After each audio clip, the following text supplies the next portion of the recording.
న్యాయ వేదాంత విద్వాంత ఏకం గోపాలాచార్య స్వామి వారు ఒక్కటే విశేషమైనటువంటి అర్థాన్ని చెప్పేవారు. ఏమిటి అని అంటే, 3 అడుగులతో కొలిచాడు లోకం అన్నదానికి అర్థం ఏమిటి అంటే, భగవద్గీతలో ఉన్న శ్లోకంలో 3 పాదాలు అని అర్థము అని చెప్పేవారు. యత్ కరోషి యదస్నాసి యజ్జుహోషి దదాసి యత్ తపస్యసి కౌంతేయ తత్పురుష్వ మదర్పణం.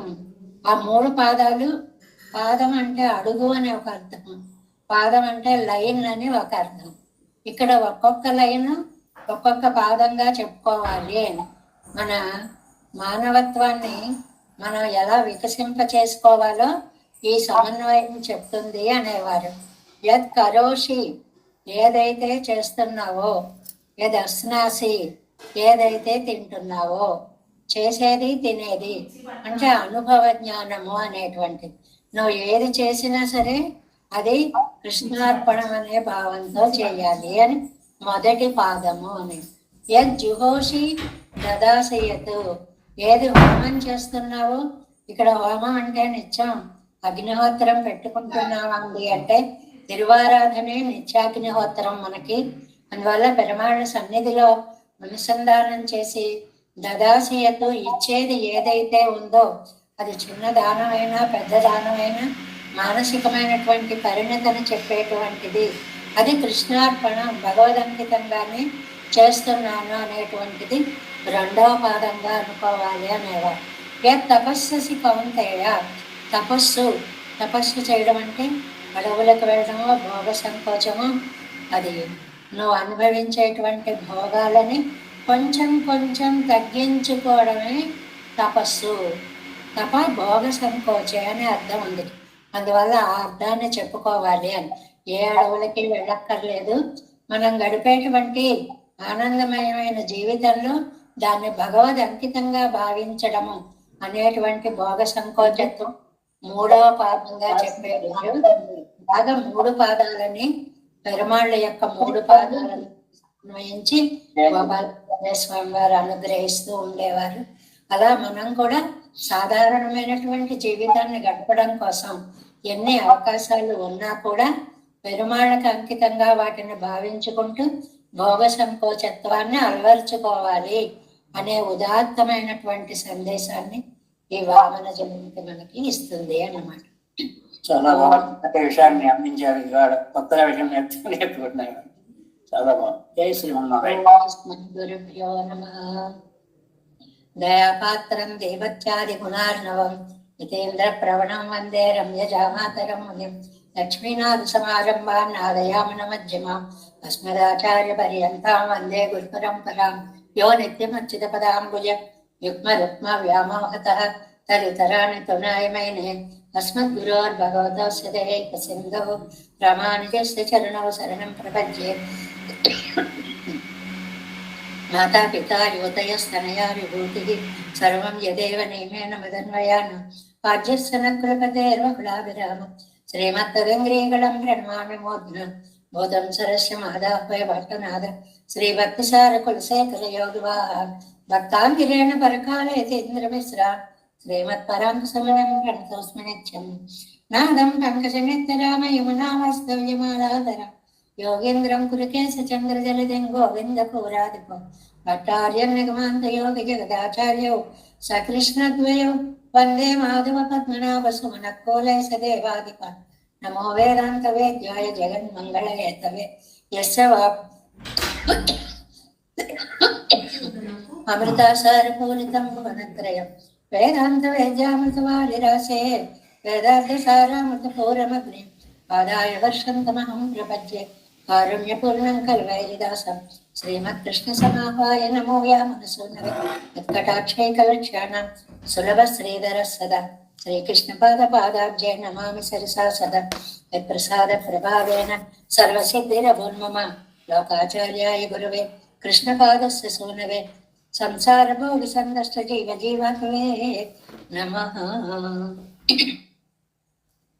స్మృత్యర్థసారజనకం స్మృతి బాలమిత్రం పద్మాన సద్భగవదంగ్రి పురాణ బంధం జ్ఞానాదిరాజమభయ ప్రదరాజపుత్రం అస్మద్గురం పరమకారుణికం నమామి ద్రావిడాంనాయ హృదయం గురు పర్వక్రమాగతం రమ్య జామాతృదేవేన దర్శితం కృష్ణ సుందర జామాతృమునే ప్రపద్యే చరణంబుజం సంసారార్ణవ సమ్మగ్న జంతు సంతార బోధకం నమోస్తు దేవరాజాయ చితగ్రామ నివాసనే రామానుజార్య దాసస్య సుతాయ గుణశాలినే నమ శ్రీశైలనాథాయ కుంతే నగర జన్మనే ప్రసాదలబ్ధ పరమ ప్రాప్య కైంకర్యశాలినే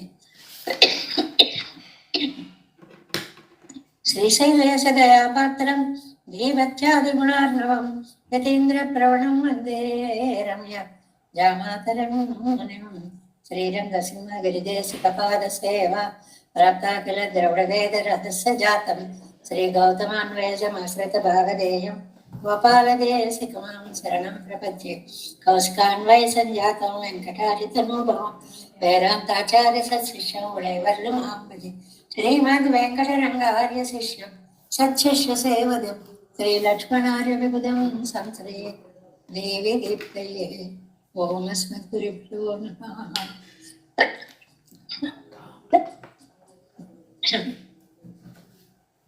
దత్తామృతం విశ్వజనానుమోదనం సర్వార్థదం శ్రీ శఠకోపవాङ्మయం సహస్రశాఖోపనిషత్ సమాగమం నమామ్యహం ద్రావిడ వేద సాగరం திருவள்ளுதினாளென்னும் தென்குரோரென் மறுவினியவன் பொன்னலென்றும் மறுமறைகள் அந்தாதி செய்தம் பழியினையே பொழுதும் செங்கையாய் நெஞ்சே தெளிந்து மனத்தாலும் வாயாலும் வன்கருகூர் வேணும் இனத்தாரை எல்லாதிரைஞ்ச தனத்தாலும் ஏதம் விரைவிலே நன்றை சுடுகோபன் பாதங்கள் யாமுடைய பத்து ஏந்த பிரிங்கேத்தை ராமானுசமுனிதன் வாயந்த மலர்பாதம் வணங்குகின்றேன் ஆயந்த பெரும் சீரார் சடகோபன் செந்தமிழ் வேதம் தரிக்கும் பேராத உள்ளம் பெற வான் திருளஞ்சோலை மதுரங்கள் மண்புகள் மேல் ஆண்ட தமிழ் மறைகள் ஆயிரமும் என்ற முதல் தாய் சடுகோபன் மயம்பால் வடத்தை தத்தாய் இராமானுசன் மிக்க விரை நிலையும் மெய்யாம் நேர் நிலையும் தக்க நிறையும் கலையாகி தப்பியும் புஷ்வனையும் வாஷ்வினையும் போதும் குருகை எறும்பும்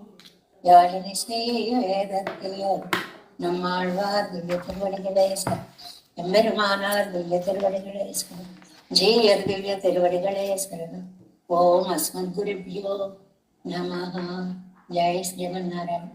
భాగవత గోష్ఠికి దాసోహాలు సమర్పిస్తూ నమ్మాళ్వారు అనుగ్రహించిన తిరువాయిమొழிలో 7వ పదిలో 3వ దశకంలో మొదటి పాఠంలో సెకండ్ హాఫ్ వ్యాఖ్యానంలో ఉన్నాము. మనము ముందుగా పాసురం అనుసంధానం చేసుకుందాం.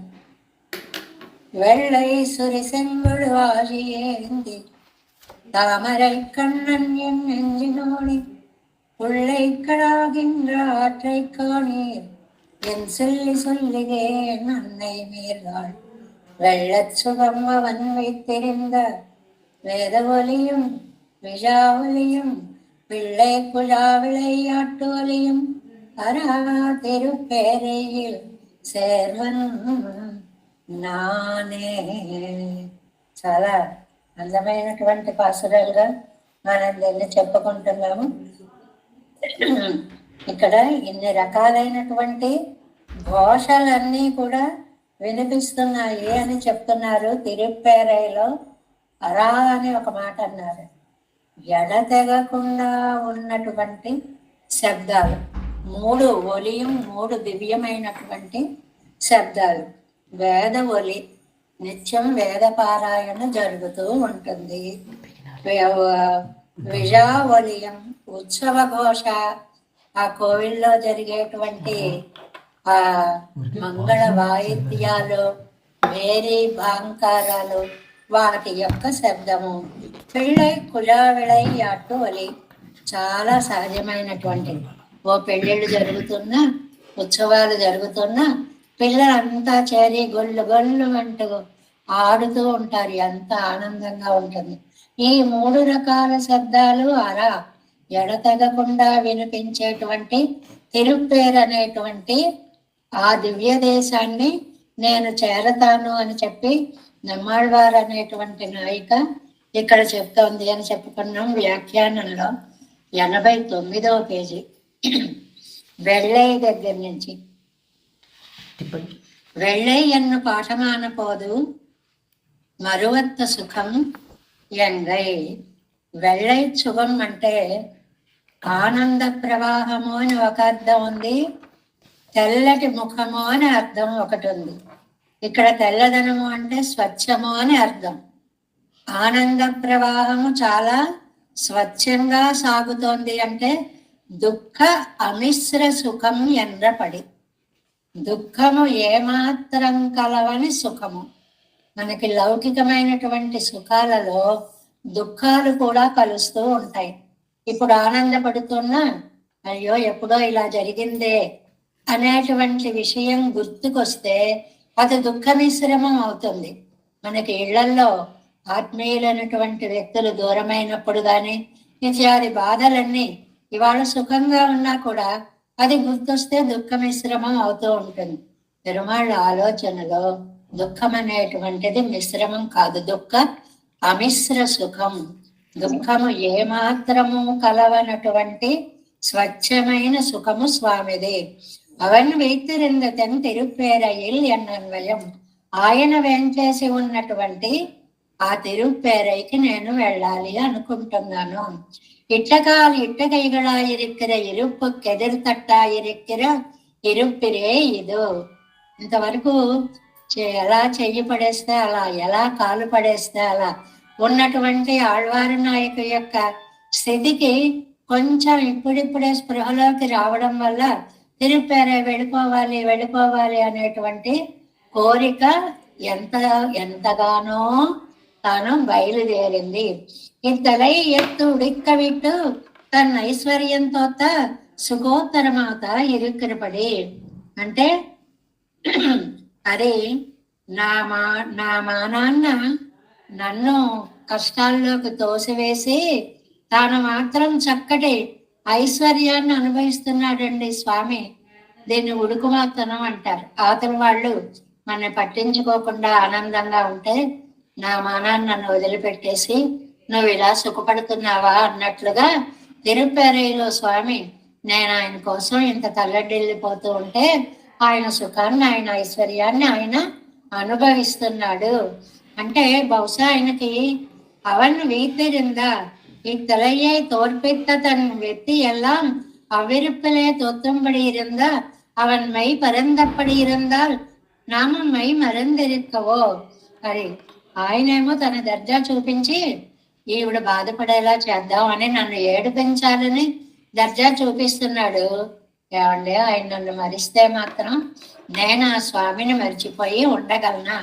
అవన్ మై మరందప్పడి இருந்தால் ఆయన ఒకవేళ నన్ను మరిచిపోయి ఉన్నా నామం మై మరందిరిక్కవో నేను ఆయన్ని విడిచిపెట్టి ఉండగలనా? పరిపూర్ణనాయవన్ చెరుక్కాలే ఇరుందాల్. ఆయనకేమండి పరిపూర్ణుడు, గర్వం. చూసావా నేను ఎంత బాగున్నానా అని నన్ను ఏడిపించడం కోసం మరింత పోజుగా ఉంటుంటాడు ఆయన. కురై వాళ్ళరాయి నోవు పడగిర నామం ఇరుక్కవో. నాకేమో ఆయన లేకపోతే లోటు. ఆ ఎడబాసి ఉన్నప్పుడు ఆయన్ని మరచిపోలేనటువంటి బాధ నాది. పవన్ మురై తప్పని నా నామం మురై తప్పమిద్దనయ్యండ్రు. ఆయన క్రమం తప్పాడండి. ఆయన అలా చేశాడని నేను చేస్తానా? ఆయన నన్ను పట్టించుకోలేదని నేను ఆయన్ని పట్టించుకోకుండా ఉంటానా? పిరంగార్ మురై పార్తిరిక్కలం விஷயத்துடனே கலந்தோமாகிலன்றோ నా మారి ఇరుక్కలావదు. మురయ్యే అగిచిత్తాగిలం మడలై எடுத்து கொண்டு போம் ఎత్తనయ్యండ్రో. నమక్కే నలమాలవిల్ ఎన్నక్కడ వదిలే. తిరుమంగయాళ్వారు అన్నట్లు అక్కడక్కడ ఆనాడు సీతమ్మ వారు ఆయనకి ఏది సరి అయిన పనో ఆయన అది చెయ్యాలి. వస్తేనే నేను వస్తాను అంటుంది హనుమతోటి. ఏమని? శరైస్తు సంకులంకృత్వ లంకాం పరబలార్దన మాం నయద్యతి కాకుస్తః తస్య సదృశం భవేత్. ఆయన రావాలి, బాణాలను ప్రయోగించాలి, లంకనంతటిని నింపాలి, రావణ సంహారం చేయాలి, నన్ను తీసుకువెళ్ళాలి అని. అలాగే నేను కూడా స్వామి ఆయన క్రమం తప్పినా నేను క్రమం తప్పనండి. ఆయన రావాలి చాలి అనేటువంటిది ఆళ్వారి యొక్క ఆ పాసుర ఖండంతో సమన్వయించారు. వేదవలియన్ అవన్ నెంజెందు பழம்புணர் புக்கேடா நின்றான் காணும். அதாவது పండుదాన్ ఎన్న ఎత్తమాలయగలై కేట్కయిరే. ఏమిటి పాటలన్నీ వినిపిస్తున్నాయి అంటే స్వామి విజయ గీత మాలికలేష్ అవన్నీ. ఆవేళ ఇలా జయించాడు, ఇవాళ ఇలా జయించాడు అని. ఇవాళ వామన జయంతి అనుకున్నాం కదండి. ఆవేళ వామనుడు ముల్లోకాలు కొలిచినప్పుడు జాంబవంతుడు తన డంకాన్ని మ్రోగిస్తూ ఆ విజయధ్వని అంతటినీ కూడా లోకానికి తెలియచేసినట్లుగా పండుదాన్ని ఎన్న ఎత్తిమాలైగల్ కేట్కయిరే. ఆ జయఘోషలే ఈ పాటల యొక్క విజయ ఘోషలు. అంటే ఇవేం చేస్తాయి? అదావదు జిగంతే పుండరీకాక్షయంగర వెత్తిమాలయగలిరే. ఆ దివ్య దేశంలో ఆ విజయ గీతాలు నన్ను ఓడించి నన్ను స్వామి సన్నిధిని చేర్చేలా ఉంటాయి అంటండి.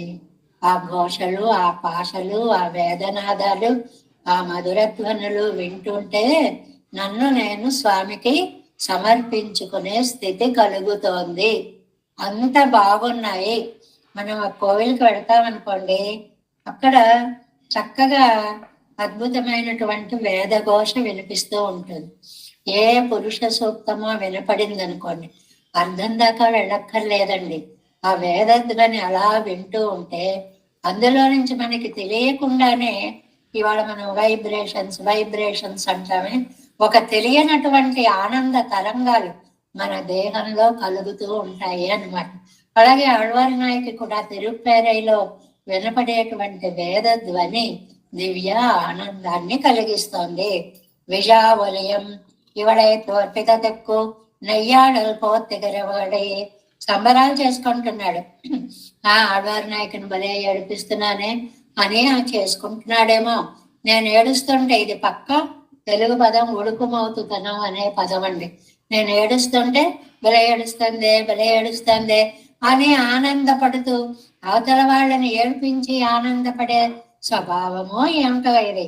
అరా తీర్థం ప్రసాదిత పెత్తైనాడు తిరుమలై చాట్ట నిర్కుమత్తనై. భలేదండి. ఒక చోట తీర్థ ప్రసాదాలు అయిపోయాయి అంటే రెండో చోట అంకురార్పణ జరిగిపోతుంది. అది అరా అంటే ఆగకుండా, అవిచ్ఛేదంగా, అంటే అయిపోవడం అనేటువంటిది లేదు. మన పెద్దజీయ స్వామి వారు చూడండి, 108 శ్రీరామ క్రతువులు చేశారు అంటే ఇవాళ ఇక్కడ శాకంబరి అయిపోయిందంటే మొన్నటికి మళ్ళీ అంకురార్పణ జరగడమే. అలా కంటిన్యూస్ గా జరగడం అన్నమాట.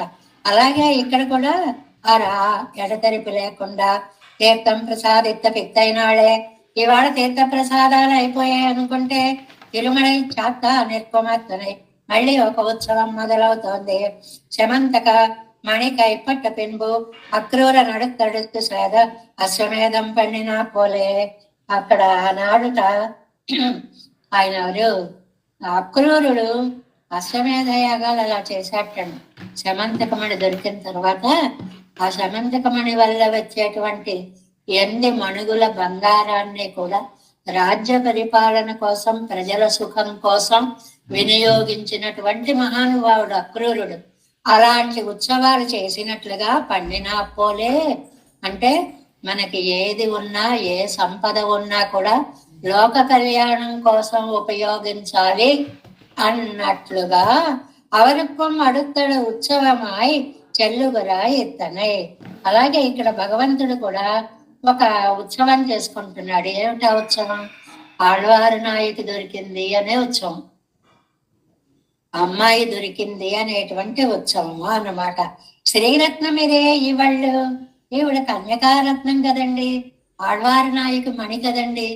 ఇంత మంచి అమ్మాయి నాకు దొరికింది అని చెప్పి ఈ తిరుప్పేరైలో ఉన్నటువంటి స్వామి కూడా ఉత్సవాలు చేసుకుంటున్నాడేమో.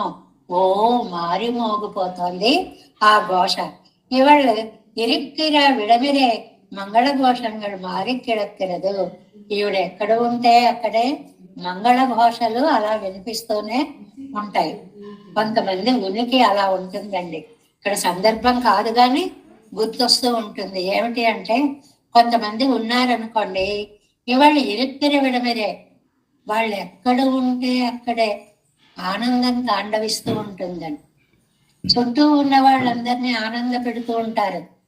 అలా ఉంటే ఎలాగా, నువ్వులే ఇలా చేయి అలా చేయి అలా చేయి అంటూ దుఃఖంలో ఉన్న వాళ్ళ దుఃఖాన్ని కూడా దూరం చేసి ఆనందాన్ని కల్పిస్తూ ఉంటారు.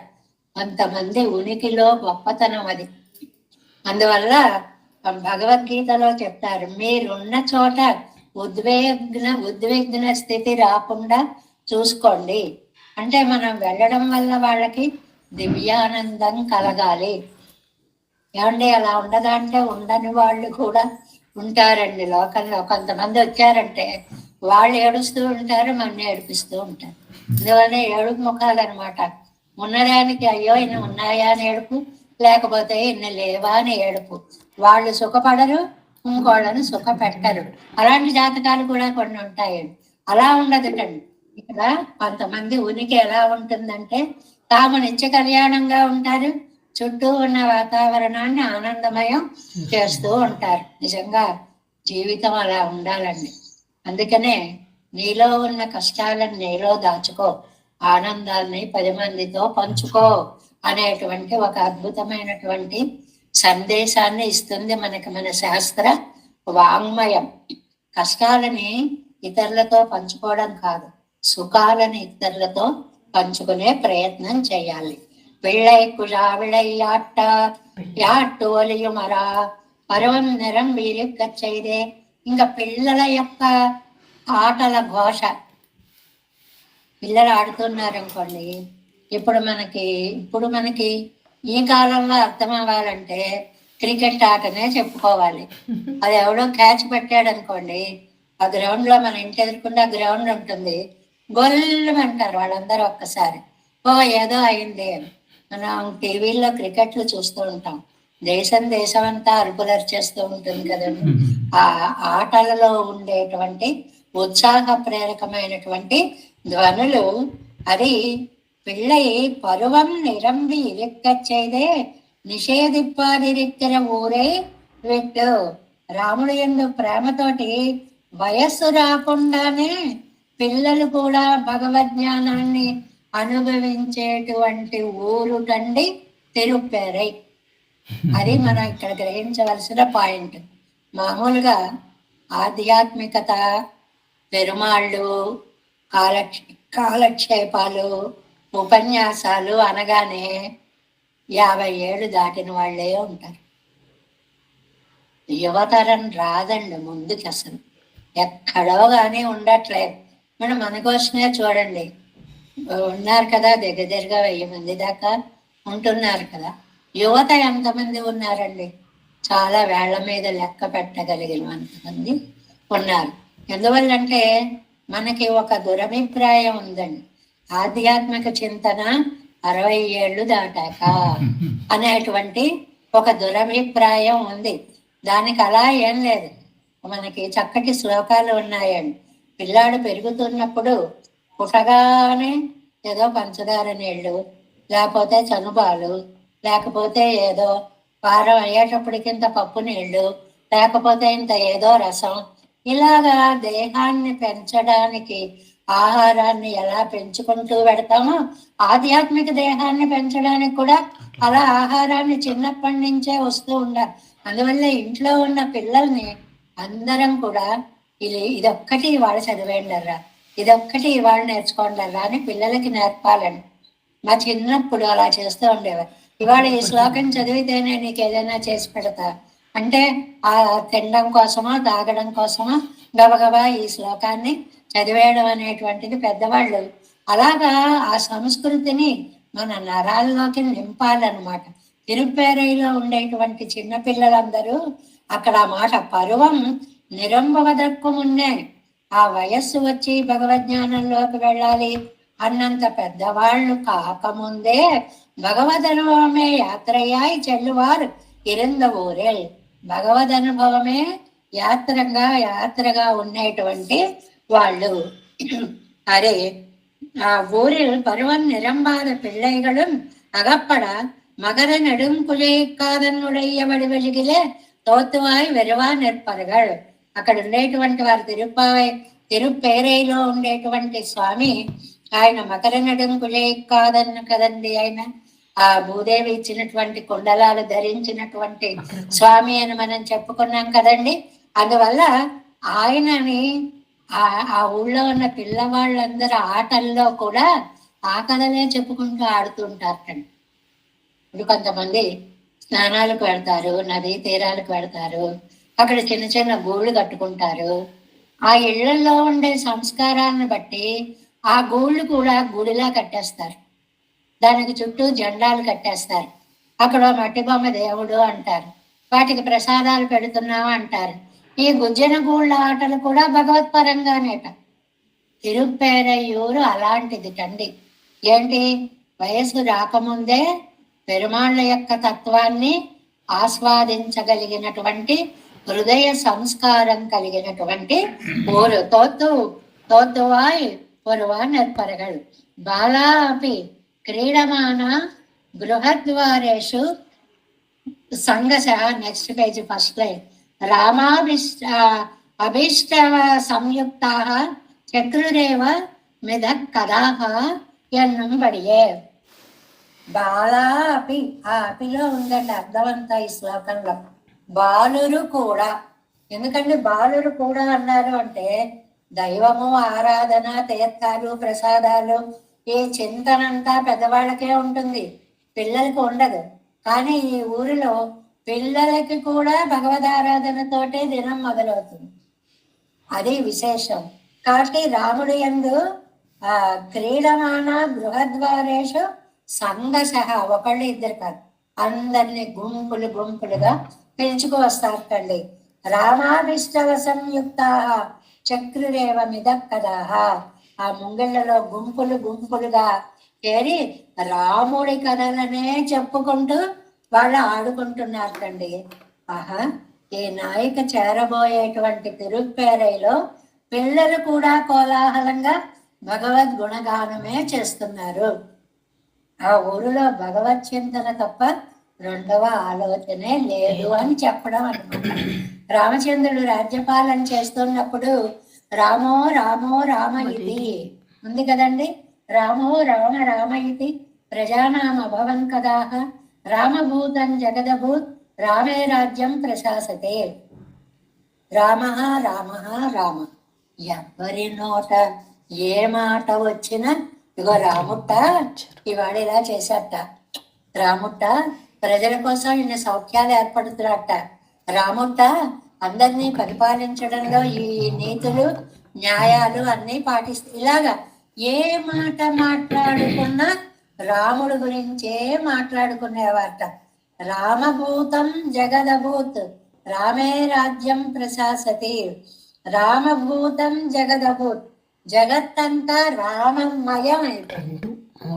దానికి ఒక పదం వాడారు, రామాద్వైతము సిద్ధించినది అంటారు వ్యాఖ్యానంలో. అంటే అద్వైతం అంటే రెండు కానిది, ద్వైతం అంటే విడిగా ఉండడం, అద్వైతం అంటే కలిసిపోవడం. అందుకనే అద్వైత సిద్ధాంతంలో జీవుడు దేవుడు కలిసిపోయి ఉంటారు అని అద్వైతం అంటే అది. ఇక్కడ రామాద్వైతం వచ్చింటాడు, రాముడు తప్ప వేరేమీ లేదు. రాముడే రాముడే రాముడే. రామే రాజ్యం ప్రశాసతి. లోకమంతా ఎవరి కర్మఫలం వాళ్ళు అనుభవించటండి, రామ రాజ్య పరిపాలన ఆనందాన్నే అనుభవిస్తున్నారు అని చెప్పడానికి సోరు సోరు సోరు ఎన్బారైపోలే. అన్నం అన్నం అన్నం అని అడిగినట్లుగా మనం అయితే అలా అడుగుతాం. మనం అడిగేది ఇది, వాళ్ళే అడుగుతున్నారు రామ రామ రామ. వాళ్ళ నోటి వెంట రామనామం తప్ప వేరేది రావట్లేదు అని. అది చెప్పడంలో ఒక అందం ఉంటుందండి. ఇది వాంగ్ నైపుణ్యం అంట. నంబిళ్ళయ్య గారు చెప్పడం ఎంత బాగుందో అనిపించింది. సోరు సోరు సోరు ఎన్నారైపోలే. తిండి తిండి, అన్నం అన్నం, అమ్మ తిండి, ఇలాగే అంటారు వాళ్ళు, మామూలు వాళ్ళు. అక్కడ వాళ్ళు రామ రామ రామ రామ రామనామమే అంటారు. వాక్చాతుర్యం అనేది ఒక వరం అండి. దీనికి సందర్భం ఉన్నా లేకపోయినా ఊరికే సరదాగా గుర్తొచ్చింది. సరదాలు ఉంటాయి కాబట్టి మనకి గోష్ఠిలో. అలాగే ఒక చిన్న మాట అన్నమాట. ఒక బుక్కుండు అని ఒక దొంగ ఉన్నట్లు భోజరాజు సమయంలో. ఆయన ముఖం చూస్తే అందరికీ కవిత్వం వచ్చేసేదిట. నా రాజ్యంలో కవిత్వం రాని వాళ్ళు ఉండకూడదు అంటే వీడి కవిత్వం రాదండి అని తీసుకొస్తే ఈయన మొహం చూసేవాడు వాడు కవిత్వం చెప్పేసేవాడు. ఇంకా కవిత్వం రాని వాళ్ళు ఎవరు ఉంటారండి? ఆయన బుక్కుండుట, వాడికేమో మరణ శిక్ష విధించారటండి దొంగతనం చేశాడు అని చెప్పి. సరే అయితే రాజుగారి దగ్గరికి తీసుకొచ్చారు. నేను ఒక్కసారి ఆఖరి కోరిక రాజుని చూడాలనుంది అన్నాడు. సరే అని రాజుగారి దగ్గరికి తీసుకొచ్చారటండి. ఏంటయ్యా నీ కోరిక అంటే, ఏమీ లేదు రాజా, నిన్ను చూస్తే నాకు కూడా ఓ శ్లోకం చెప్పాలనిపిస్తుంది అన్నట్టు. తప్పకుండా చెప్పు, దాందేముంది ఉంది అన్నట్టు. అంటే అయితే విను నాయన, భట్టిర్నష్ట భారవిశ్చాపి నష్ట భిక్షుర్నష్ట భీమసేనోపి నష్ట భుక్కుండోహం భూపతిత్వం హి రాజన్ బభ్భావళ్యాం అంతిక సన్నివిష్ట. మరేమో రాజా తల రాసుకుంటున్నట్టు. ఎందుకు అలాగే రాసుకుంటా చెప్పు నిర్మమాటంగా.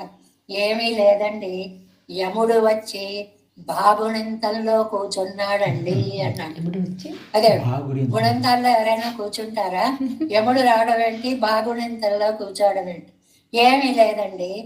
ఏమిటంటే భట్టిర్నష్ట బబ్బా బిబ్బి బుబ్బు బెబ్బి అలా కదా గుణంతాలు పెడతాయి అలాగా. భట్టిర్నష్ట, భట్టి అనే ఆయన కాలంలో వెళ్ళిపోయాడండి. వెళ్ళిపోతే భారవిశ్చాపి నష్ట బబ్బా, భారవి గారు కూడా వెళ్ళిపోయారండి. వెళ్ళిపోతే భిక్షుర్ నష్ట, భీతో మొదలైన భిక్షు ఉన్నాడు కదండి మన వీధిలో, ఆయన కూడా వెళ్ళిపోయాడండి.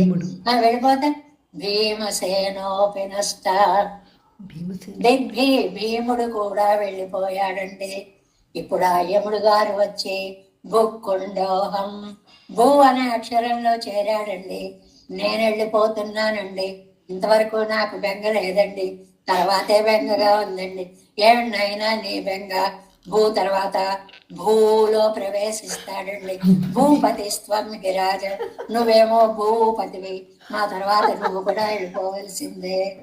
ఊరి నీళ్లు బంగారంగా నాకేసరి పెట్టావేంట్రా, నేను వెళ్ళిపోతానంటావేంట్రా. అందువల్ల బభ్భావళ్యాం అంతిక సన్నివిష్ట, బాగుళింతంలో యముడు ప్రవేశించాడు. అంటే వాక్ చాతుర్యం అనేటప్పటికి ఎంత బాగా చెప్పావు, నీకు మరణ శిక్ష లేదు పో అనేశాడు. వాడు బతికిపోయాడు కవితా శక్తి వలన అనేది సరదాగా చెప్పడం అన్నమాట. అలాగా ఇక్కడ సోరు సోరు సోరు ఎన్బారై పోలే నంబిళ్ళయ్య గారి మనకి ఈ స్థాయి గుర్తొస్తాయి, నంబిళ్ళయ్య గారికి ఆ స్థాయి గుర్తొస్తాయి. ఎవరి కొద్దీ ఎవరి శక్తి కొద్దీ వాళ్ళకి ఆయా శ్లోకాలు గుర్తొస్తాయి అన్నమాట. నంబిళ్ళయ్య గారు ఎంత బాగా చెప్పారో చూడ. సోరు సోరు సోరు ఎన్బారై పోలే, మనమేమో అన్నం తిండి తిండి తిండి, ఎందుకు బతుకుతున్నావురా, తినడం కోసం బతుకుతున్నాను, ఒరే బతకడం కోసం తినాలిరా. అదేదో మనకి అంటుంటారు కదండి, ఏదో eat to live but not live to eat, ఏదో అలాంటివేవో మాటలు ఉంటుంటాయి కదా. తినడం కోసం బతకకు నాయన, బతకడం కోసం తినాలి అనేటువంటిది. ప్రజానామ భవన్ కదా జని ధర్మాగుణకెల్లాం పాసురమిదవే. ఈ పదాలండి అద్భుతమైన వ్యాఖ్యానంగా రాస్తారండి. ప్రతి పదం బాగుంటుంది. జని ధర్మాక్కళకెల్లాం పాసురమిదే. జని జని అంటే జన్మించిన ప్రతివాడు, వాడు చిన్నవాడా పెద్దవాడా ముసలివాడా కాదు. తిండి ఎవరికి కావాలండి? పుడుతూనే కావాలి. ఇంకా ఓ మూల పుట్టలేదు, నోట్లో చెంచాలతో పోస్తారు కదండి. అందువల్ల పుడుతూనే తిండి, పోయేటప్పుడు కూడా చివరికి నోట్లో రసం తులసి నీళ్ళు. ఆదియంగాల మధ్యలో ఈ జీవితం నడుస్తూ ఉంటుంది. కాబట్టి చిన్న పెద్ద అన్న లెక్క లేదు. అందరూ పుట్టిన ప్రతి వాళ్ళు కూడా ఏది ఆహారంగా భుజిస్తున్నారు రామావతారంలో? ప్రజానాం రామో రామ రామ ఇది, రాముడు రాముడు రాముడు అదే ఆహారంగా స్వీకరిస్తున్నారు. ఇది మనకి కథలా చెప్పినప్పటికీ కూడా మనం కూడా మన ఆత్మోద్ధరణ కోసమని భగవన్నామానుసంధానం చేసుకుంటూ ఉండాలి. అందుకే మన పెద్దలందరూ కూడా మంత్రాన్ని జపించుకుంటూ ఉండేవారు. అన్ని మంత్రాలకి అన్ని నియమాలు ఉంటాయి కాబట్టి ద్వయమంత్రం మనకి సౌలభ్యమైన మంత్రం కాబట్టి సర్వకాల సర్వావస్థలలోనూ స్మరించుకోవడానికి తగినటువంటి మంత్రం కాబట్టి దాన్ని ఎప్పుడూ కూడా సంతత స్ఫురిత అధరః. అలా ఖాళీగా కూర్చున్నా కూడా కండి, మనం కూర్చోకొట్టండి. అలాగ పెదాల కదలికలో శ్రీమతి నారాయణ చరణి శ్రీమతి నారాయణ నమః. పెద్ద ఘోష అక్కర్లేదు, పెదాల కదలికలాగా చేసే జపానుసంధానము చెయ్యాలి అనేటువంటి ఒక ఉత్తమ సందేశాన్ని ఇక్కడ మనకి ఇస్తున్నారు.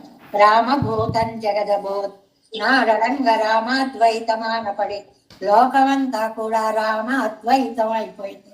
అంటే రాముడిని విడిచి ఏమీ లేదు, రాముడే రాముడే రాముడే, ఆ నామం తప్ప రెండవది లేదు. నిత్య విభూతిలే పరిమారక్కడవది ఇంగే పరిమారు కైకు హేతువెన్నెల్. ఏమండి, ఇది నిత్య విభూతిలో కదా అంతలాగా భగవత్ స్తోత్రము అనేటువంటిది అలా చూస్తూ ఉంటారు అని అంటారు కదా.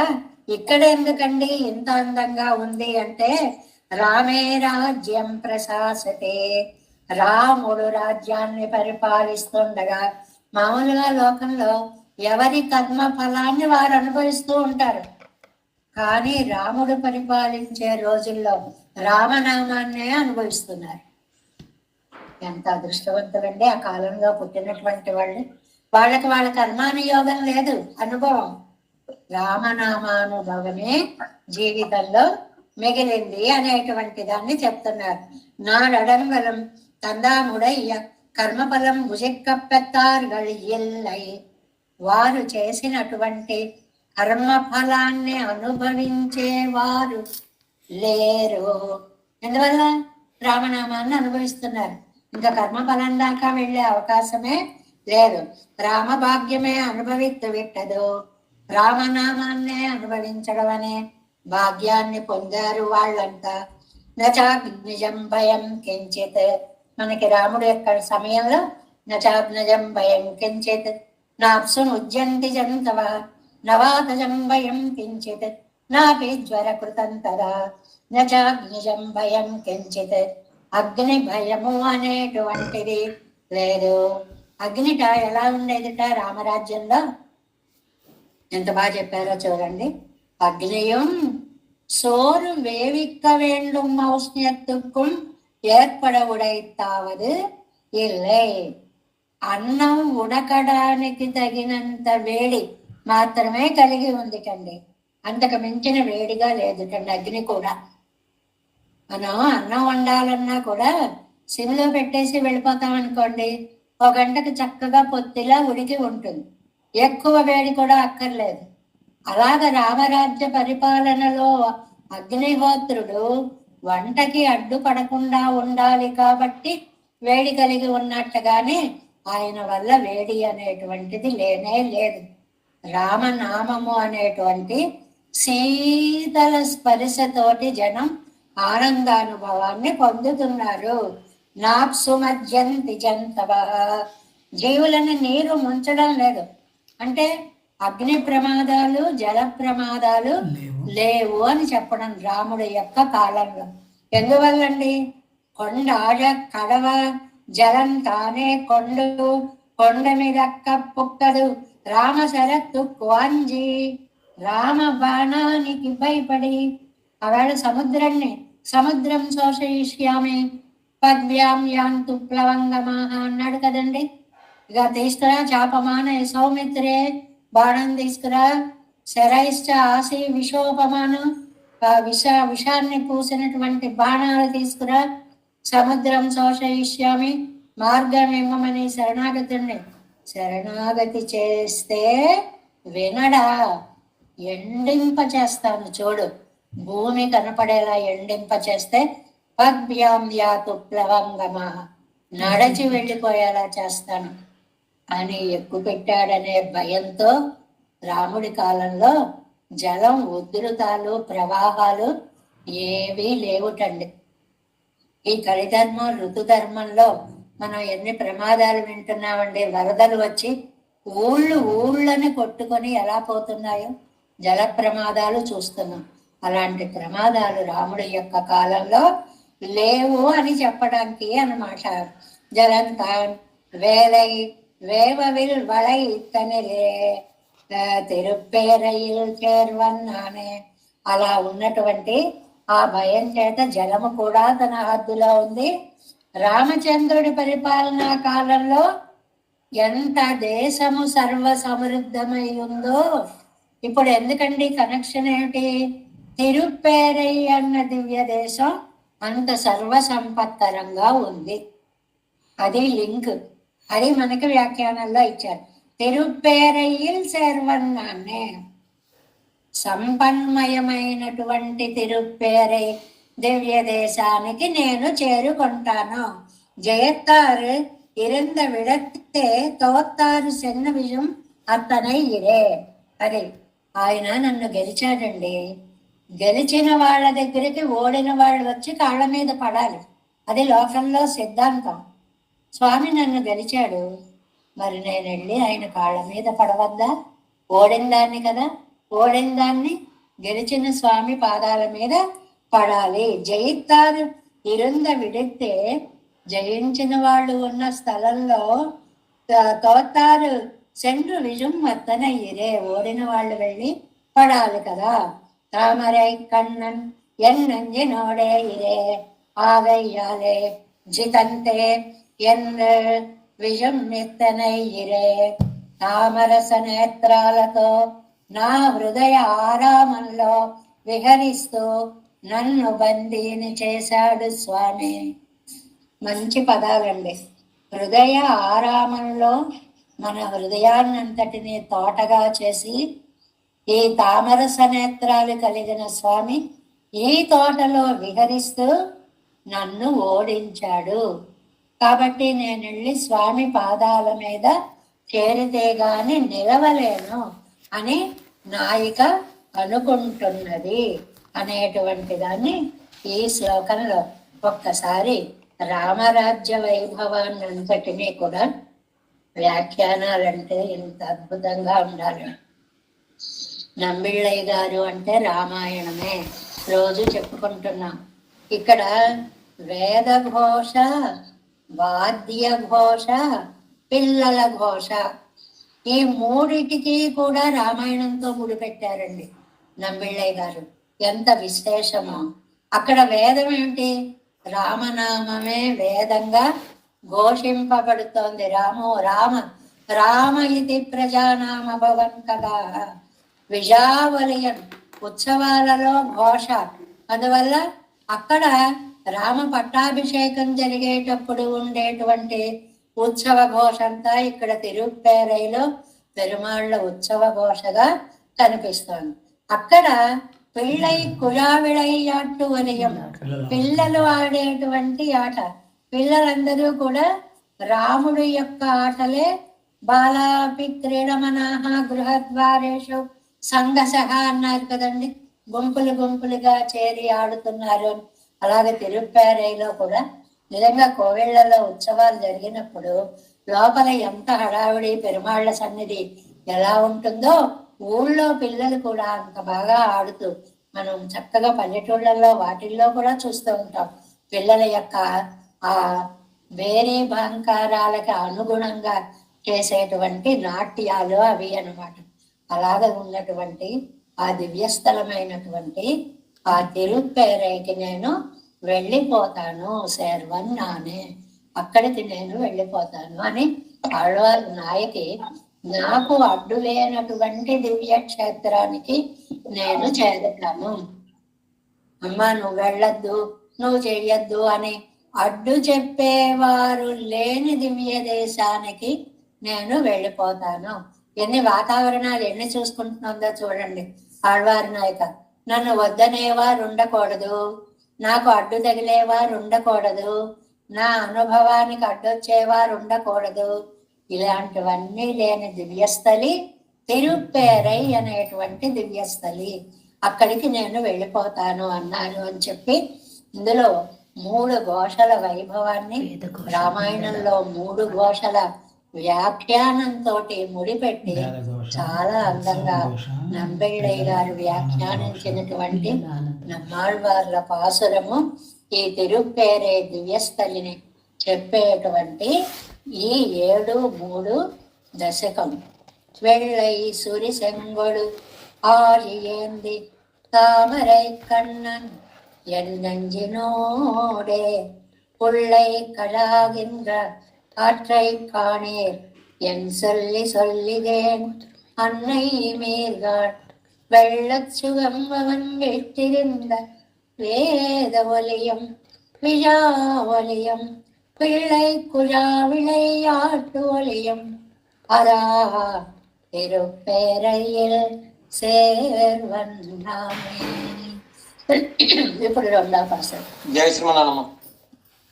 గోవిందం కోరనాదేవి సల్కులు కేసేందు సింధుం యతేంద్ర మాలాద విద్యామనార్యో మామృది నదిదే రామ పద్మాక్షనాదం తిరువరన్మాల్ సేన మధుర సగోపన్నాదం శ్రీయప్పండార్ మణకాల్ నంబి చంద్రార్ మేళవందార్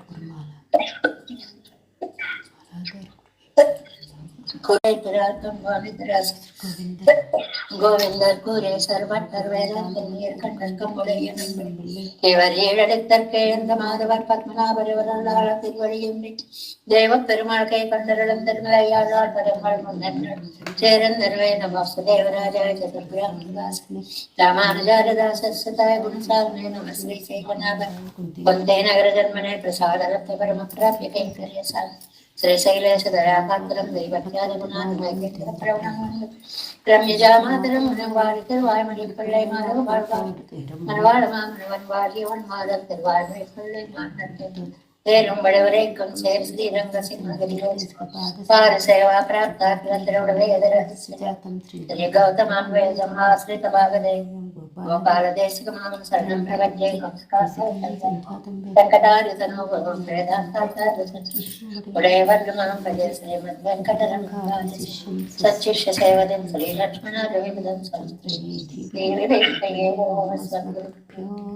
జై శ్రీమన్నారాయణ భాగవత వస్తు దాసోహం.